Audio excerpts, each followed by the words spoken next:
Hello, namaste everyone. Today we will solve some numericals from distance and displacement concept. Now here is the question. A farmer moves along the boundary of a square field of side 10 meters in 40 seconds. Now he is moving along this boundary from A to B, then C, D and then back to A. So this total boundary is going to complete in 40 seconds and the length of each side is 10 meters. So he is going to the entire perimeter of this square is 40 meters and he is going to complete in 40 seconds. That means he is traveling 1 meter in 1 second time. So, and time taken to complete one round is 40 seconds. Now what we have to find is what will be the magnitude of displacement at the end of 2 minutes 20 seconds. After this much time, where he will be from his initial position. Okay, that one we have to find. Displacement we have to find. So let me write to find the displacement. So time taken for one round. So one complete round to finish off the square field is 40 seconds. Now, so the time for 2 minutes 20 seconds, which is equal to 120 seconds plus 20 seconds, that is 140 seconds. So for this time, number of rounds we need to find. Number of rounds is we need to find. So if we divide 140 seconds by 40 seconds, we will find the number of rounds because time taken to complete one round is 40 seconds. So number of rounds will be equal to for the same time. Okay, number of rounds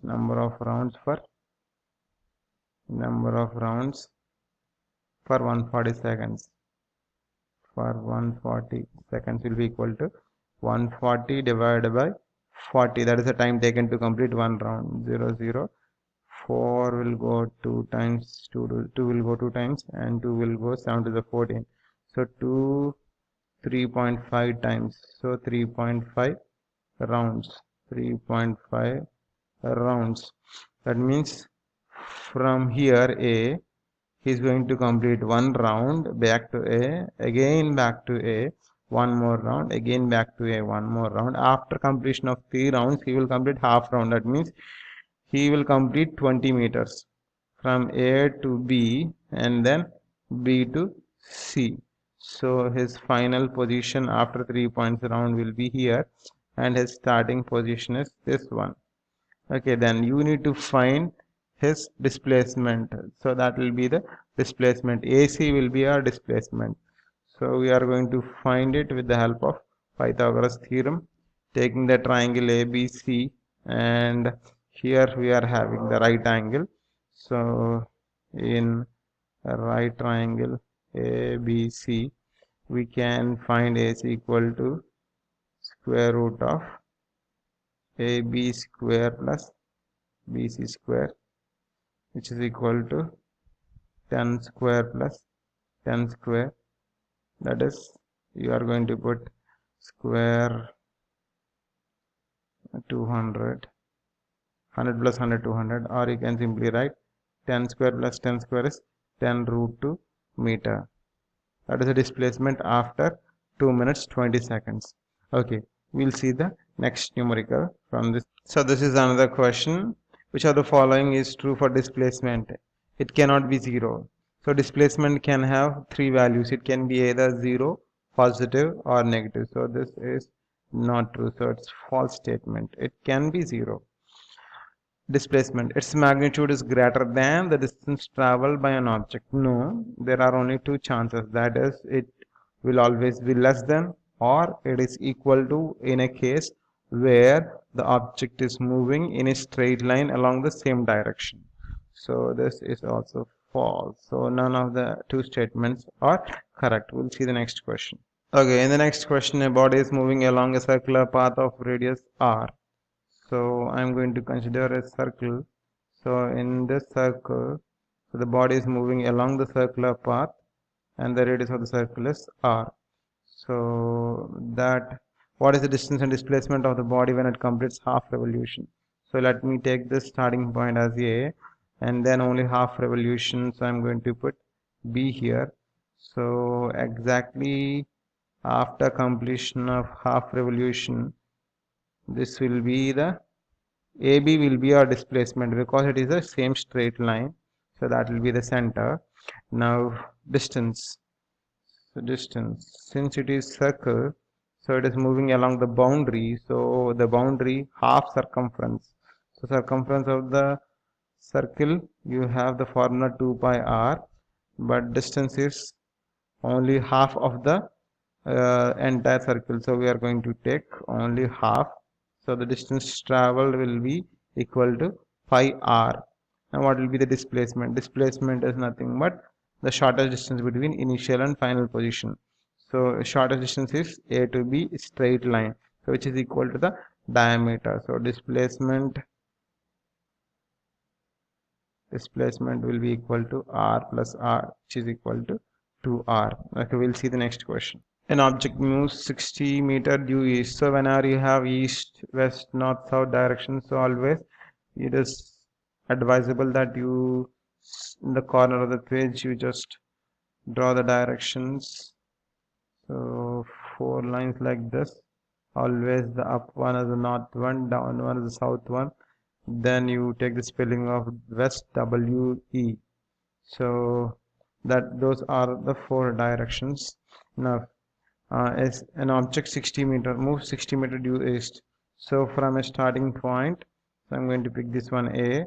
So it is going to move towards the east. East is this side, right hand side. East it is going to move, and the distance is 60 meters. So it is going to stop at a position after 60 meters. So I'm going to write it as B. Then from there, north 80 meter due north. From here it started moving towards the north 80 meter. So C 80 meter. Find the distance traveled and the magnitude of displacement. So it is so simple that again we are going to find the displacement with the help of Pythagoras theorem. Consider this as a right angle triangle. So distance is simple. Distance will be equal to the actual length of the path, which is equal to AB plus BC, that is equal to 60 plus 80, that is 140 meter. And displacement, we need to find the shortest distance, which is equal to AC, the hypotenuse of the right triangle, so which is equal to square root of,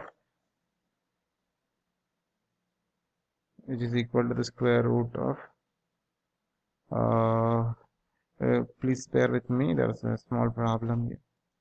So AC equal to square root of AB square plus BC square, that is equal to square root of 60 square plus 80 square.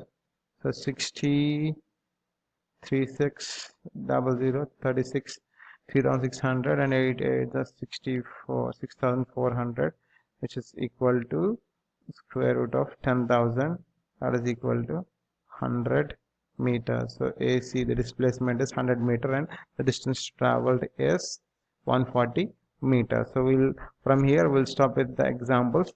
We will check with the other important terms in this topic motion.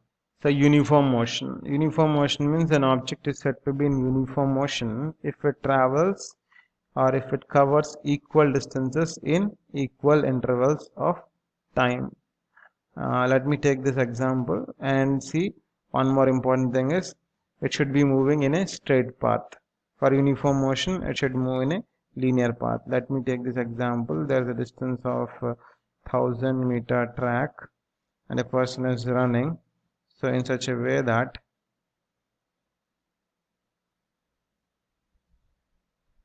A, B, C, D, F. So for every 200 meter distance, he is taking 1 minute to complete. 200 meter distance, 1 minute to complete. 200 meter distance, 1 minute to complete. So for every 200 meters, he is able to finish in 1 minute. Such a motion, we will consider this as a uniform motion because it is a straight line path and then equal distances, and then equal intervals of time. Such a motion is called a uniform motion. So always keep in mind whenever we say uniform motion, the object is traveling in a straight line path and it is covering equal distances in equal intervals of time.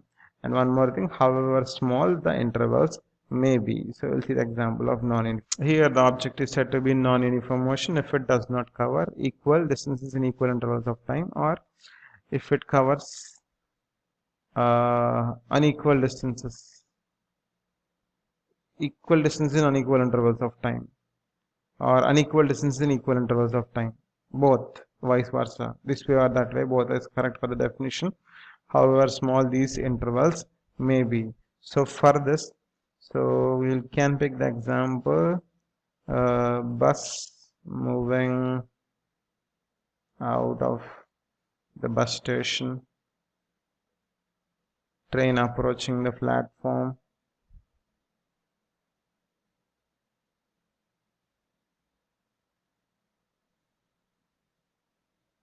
then so motion of a car on a busy road. These are all the examples. These examples we see in our daily life. That means most of the motion which we witness in our daily life is non-uniform motion, because they don't go in a straight line path, and no object or no vehicle is going to cover equal distances in equal intervals of time. So uniform motion is something like which may not exist because the straight line paths are not possible, and covering equal distances is not possible in equal intervals of time always. So which we witness in our daily life is non-uniform motion. So let me go to the next definition. So the other one is a definition of speed, which you have been learning from your lower classes. Speed is a distance traveled per unit time, or you can define in a little higher way the rate of change of position of an object with the time. It can be in any direction because speed is a scalar quantity for which direction is not mentioned. So distance traveled by time taken is the formula. See, rate of change of position. So change of position means it is in motion. For a moving body, when it is in motion, there will be some distance covered by it. So rate of change means you are dividing with some physical quantity, or you are comparing this with some physical quantity. Generally, in lower classes like 9th, 10th level, whenever we say the rate of change, so we are comparing with the time. So with change in time, there's a change in the position. So that comparison is nothing but speed, distance traveled by time taken. So the formula is V equal to S by T, and then speed is a scalar quantity. So since it is scalar quantity, it can always have a positive value, and it will be 0 if the object is at rest. SI unit is meter per second. Meter S inverse ms inverse, or minus 1. Okay, next definition. So uniform speed, something like uniform motion. If an object is moving with uniform speed, it means that it is covering equal distances in equal intervals of time for which direction is not required. Variable speed, it does not cover equal distances in equal intervals of time, then it is a variable speed. Average speed, this is very important topic. Average speed is nothing but total distance traveled by total time taken. This generally we find out when we are in a journey, just like moving from one town to another. Let us suppose you are moving from town A to town B, and if the distance is 200 kilometer and the bus takes 4 hours to complete, then the average speed is total distance 200 by total time taken 4, that is 200 by 4, which is equal to 50 kilometer per hour. Such a speed is called the average speed. I will discuss more about the average speed in the next class. Instantaneous speed is speed at that particular instant of time. So as soon as you want to find the speed, you can just look at the speedometer. Speedometer of a vehicle will give us the instantaneous speed of the vehicle which is moving at that particular instant. Okay, that's all for now. In the next class, I'll discuss more about the average speed and some numericals based on speed. Thank you. Take care. Stay home. Stay safe. Bye.